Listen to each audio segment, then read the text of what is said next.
Good morning, meteorologist James Olive here with Dynamic Weather Agency LLC, giving you your winter weather forecast, talking about the snow moving on into parts of the northern plains, northern Great Lakes, eventually into the Ohio Valley, and then on its way into the northeast, where we're also seeing snow today across parts of the northern Appalachian Mountains, lake effect snow across Lake Erie and Lake Ontario, and some snow conditions today across the northeast before that Clipper system moves on in behind. Now, 'tis the season for our Facebook meteorologist as we move on into the winter weather forecast season.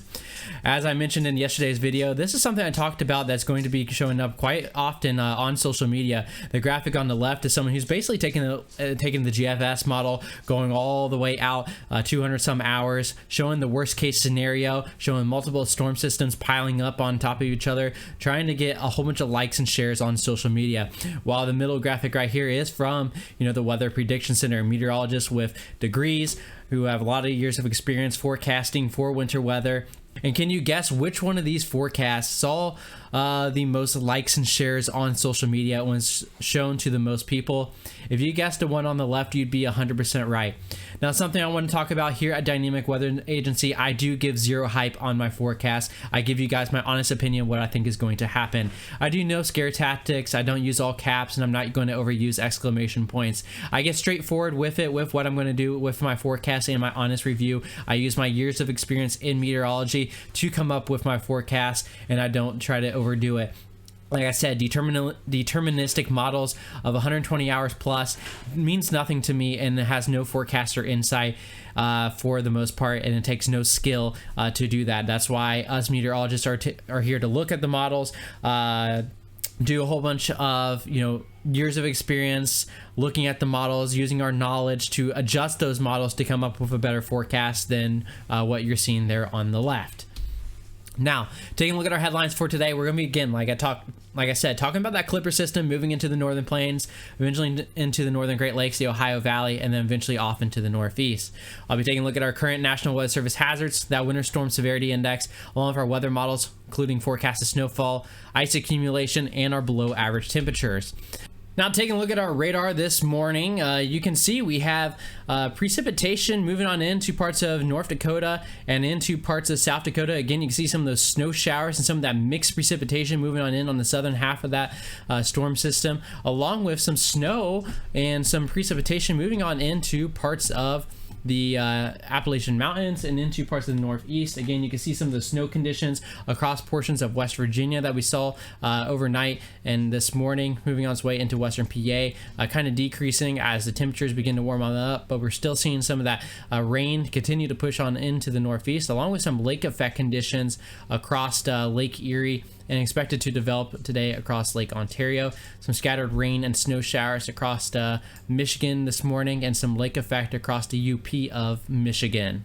Now, as we take a look at the current hazards, we do have some winter weather advisories in the northern plains across North Dakota into Minnesota, and some freeze warnings across parts of Oklahoma and into parts of the southeast.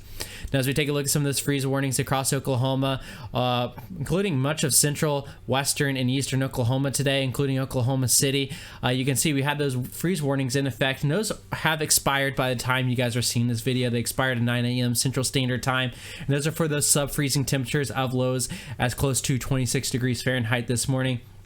Causing frost and freeze conditions that could kill crops and sensitive vegetation across the area.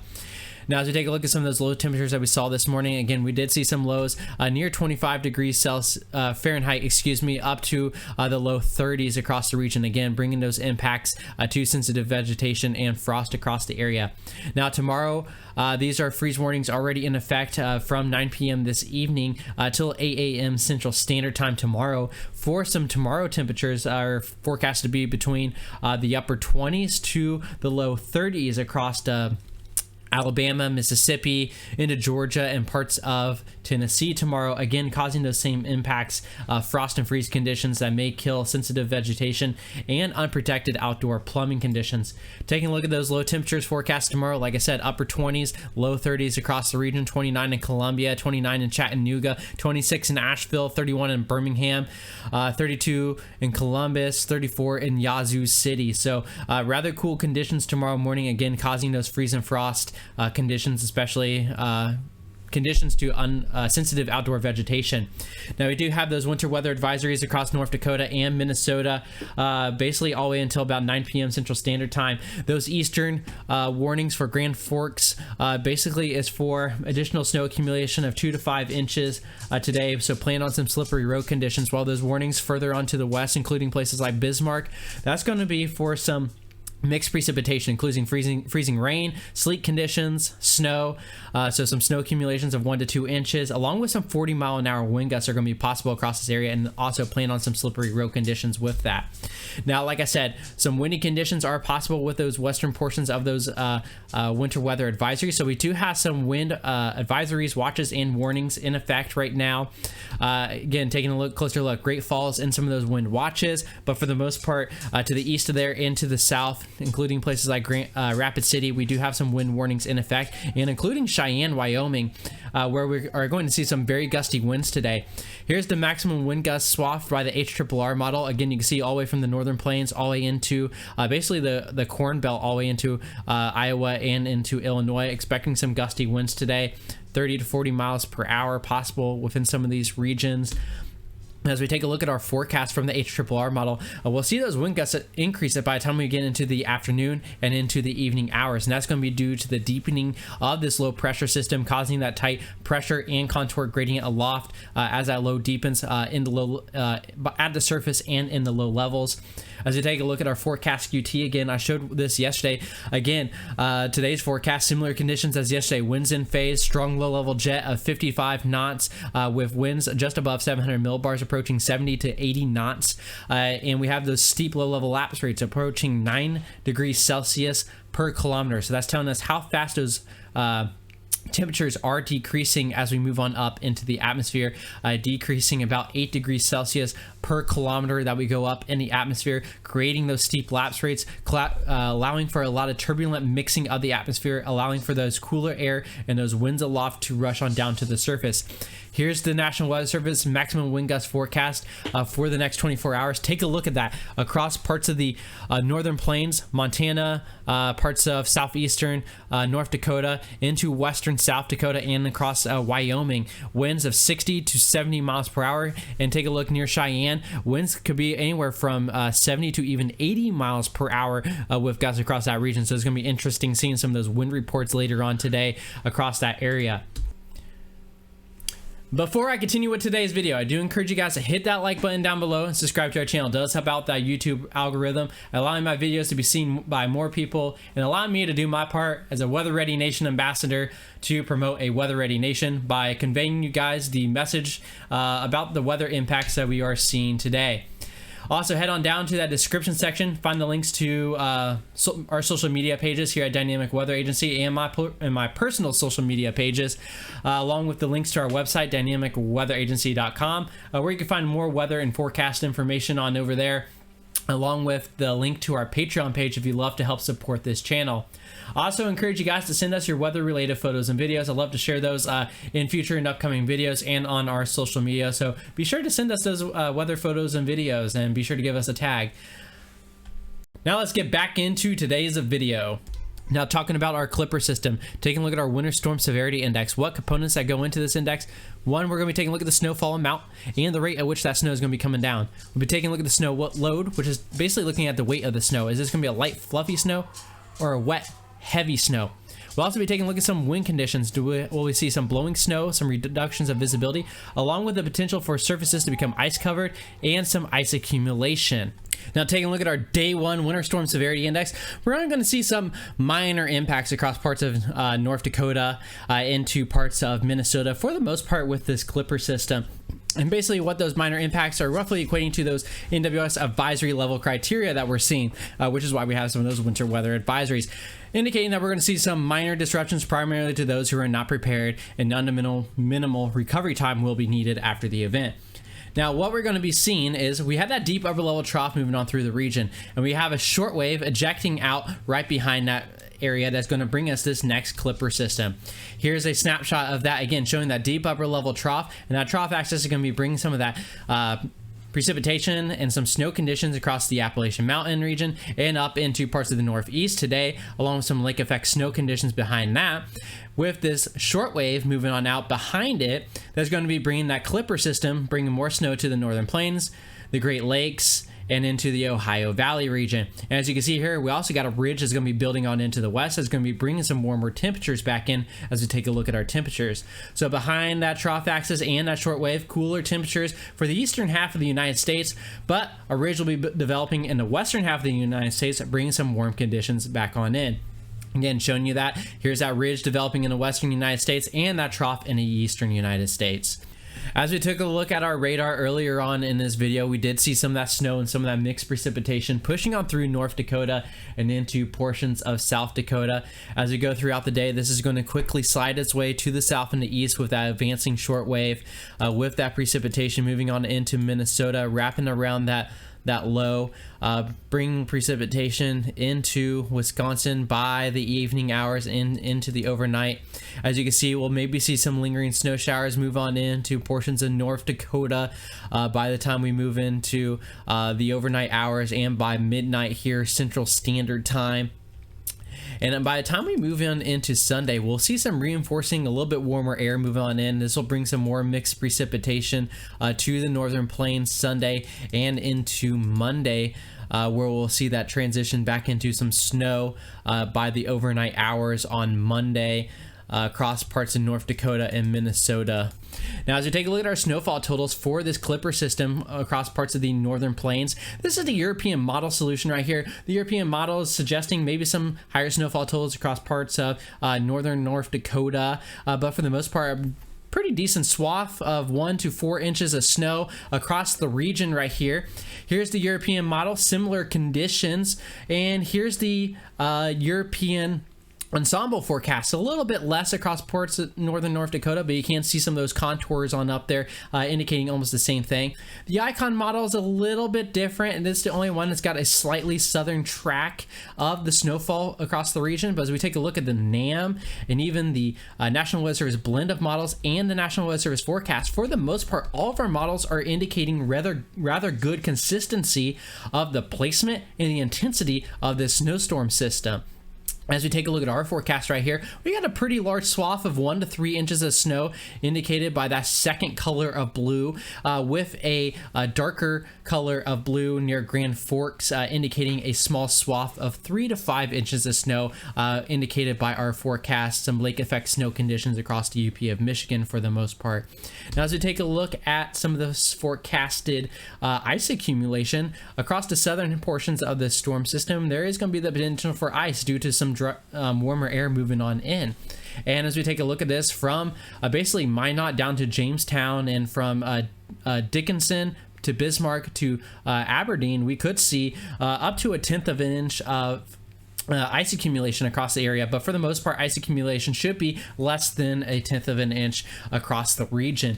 And that's, like I said, due to some warmer air moving on into the into the low levels of the atmosphere, near 850 millibars to 700 millibars. We have relatively cooler air aloft, allowing for snow to develop aloft. Is going to hit that warmer air, and that warm air is thick enough that's going to allow for that snow to melt into some super cooled rain droplets, and then we have freezing temperatures at the surface that's going to cause freezing rain conditions, allowing for some of that ice accumulation. Now, as we take a look at our snowfall forecast for the next 72 hours across the entire United States, we can see a lot of snow conditions across parts of the Pacific Northwest, some lake effect snow conditions across parts of the eastern Great Lakes, and then some snow across the Appalachian Mountains, the Ohio Valley, and even into parts of the Northeast. Now, taking a look at the Pacific Northwest, that's going to be due to that atmospheric river event that we're still continuing to see on over there. That's going to continue to bring snow conditions and precipitation to the Pacific Northwest. Now, as we take a look at our futurecast radar across the Pacific Northwest, you'll see with that atmospheric river, multiple rounds of rain and precipitation moving on into the Pacific Northwest, along with some of that snow occurring with those cooler temperatures up in the higher elevations of the Olympic Mountains, the Cascades, and the Northern Rockies over in Idaho, western Montana, and even into parts of Wyoming. where we're going to see some snowfall on over that area over the next 72 hours. Now taking a look at some of our snowfall totals right here, the Olympic Mountains, again, going to see some snow, 3 to 5 inches, maybe some isolated 5 to 8 inches. The Cascades, for the most part, is going to be around 5 to 12 inches of snow across that area, with some isolated areas of 12 to 16 and 16 plus across parts of the northern Cascades in parts of Washington State. And then again, some snow conditions across the upper elevations in Idaho, into western Montana, and across Wyoming, where areas can see 3 to even 8 inches of snowfall with some isolated locally higher amounts. All right, so with that lingering trough axis that we have moving on through parts of the northern mid-Atlantic into the eastern Great Lakes and Northeast, that's going to continue to move off to the northeast today, bringing some snow conditions to parts of New York and even to parts of the higher elevations as we move into the evening in Vermont and New Hampshire, and eventually some snow into portions of Maine. As we take a look back along the eastern Great Lakes across Lake Erie and Lake Ontario, you can see some of those lake effect snow bands developing east of Erie and Buffalo and just north and east of Syracuse, and that's going to continue to bring some heavy snow to those areas as we continue throughout the day before we get this next round of snow from that Alberta Clipper system wrapping around, moving off to the northeast, bring some additional snowfall to the eastern Great Lakes and the northeast. Now, as we take a look across parts of the eastern Great Lakes region and the Appalachian Mountain region, today across the Appalachian Mountains, we are expecting to see 1 to 3 inches of snowfall, along with some lake effect snow today and in the next coming days across parts of Lake Erie and Lake Ontario, where we could see some pockets of 5 to 8 inches of snow due to some of those heavier lake effect bands that we could see across the region. Along with, we're going to see some snow across parts of the northeast, across the higher elevations, across basically Vermont into New Hampshire, into basically western Maine, of 1 to 3 inches of snow with some isolated higher amounts across some of those higher peaks across the region. Taking a closer look at some of those snowfall totals again across the northeast, here you are again, 1 to 3 with some isolated higher amounts across some of the higher elevations. So as we take a look at parts of the Midwest and the Ohio Valley, Great Lakes region, for the most part, for the rest of this morning and even into the evening, we'll see some isolated snow showers across the region. As we get into the late evening, into the overnight hours, we'll see that Alberta Clipper system begin on pushing in from the northwest towards the southeast, bringing some snow showers towards the region. Now, as we get south of I-70, I don't expect much of the snow to stick around or really stick across the region due to some of the marginal temperatures. You have your greatest chances above north of I-70 for a light dusting across the region, with most of the snow accumulation up here in Michigan and Wisconsin. Now, as we continue through the morning hours on Sunday into basically the afternoon, we'll definitely start to see a lot of snow showers across much of the Ohio Valley into the Great Lakes region. May see some snow accumulation here across portions of central Ohio across the region. We'll take a look at that as we take a look at our snowfall forecast for the most part. But like I said, this system's going to move out pretty quickly by the time we get into the evening on Sunday into the early hours on Monday. That system's pretty much gone. Most of that snow is going to be confined to the Appalachian Mountain regions. Some scattered snow showers across Michigan and the Great Lakes with some lake effect snow. But as we move on into the early morning hours on Monday into the evening, we'll see some new snow showers begin to develop with another system beginning on push on in. Now, if we move into the Great Lakes, Ohio Valley region, for the most part, basically across Ohio, only going to see probably less than an inch of snow accumulation. There could be a small swath of here between between Dayton and Lima all the way up towards Cleveland that could have a area of 1 to 3 inches of snow. That is going to be kind of up in the air, so that's where some of the model's discrepancy becomes into place. For the most part, across Indiana, less than an inch of snow is expected for most locations. The greatest area for the snowfall across this region is going to be from basically all the way near where I believe Sturgis is up to Traverse City is where you're pretty much going to see most of your snowfall. So from Sturgis up towards Traverse City, 1 to 3 inches of snow with near Traverse City and Cadillac up to Young State Park. Some enhanced lake effect snow could be associated in this area with that clipper system moving on through that could bring some areas of 3 to 5 inches of snow. Now, in our long range discussion yesterday in yesterday's video, we were talking about that cool air moving on behind that long wave trough and that short wave. Now, as we take a closer look at this, we are going to see maybe another push of cold air move on in Wednesday to Thursday next week. But I really want to talk about what you're seeing at the end of this loop. Take a look at that deep pocket of some really cold air moving on into the region, and this is right around the Thanksgiving time. Now, there's a little bit of discrepancies between the models, between the European and the GFS on the timing of this, and we'll have to continue to see if the models continue to suggest that this potential, what we are going to say, is going to be potentially an Arctic blast moving on into the region. As we take a look at our height contours, now reaching that 510 decameters. As I said, most people indicate Arctic air is by the time you start hitting 510 decameters. Now, the models have discrepancies on how deep that air is going to be, how far south that air is going to come, but this deep Arctic air is definitely connected to air from the poles. So this is something we'll have to continue to monitor, and we'll have to stay tuned on whether or not this is going to happen or not. The models are suggesting this right now, and this may go away, may weaken, may strengthen as we move closer towards this event. Again, this is going to be right around the 23rd to the 27th of November, so right around the Thanksgiving time, that we could see some really cold air move on into the region. Again, if you want more in-depth on our long-range forecast, looking at the La Nina conditions and precipitation conditions across the United States, be sure to check out yesterday's forecast video. Again, I'd like to thank you guys for checking out today's video. Be sure, if you haven't already, hit that like button down below and subscribe to our channel, along with visiting us online and visiting our Patreon page to help support this channel. Hopefully you guys have a great and wonderful days, and be sure to send us your weather photos and videos. We'd love to share those in future upcoming videos, along with on our social media. So be sure to do that. Meteorologist James Allen signing off. You guys have a great and wonderful day.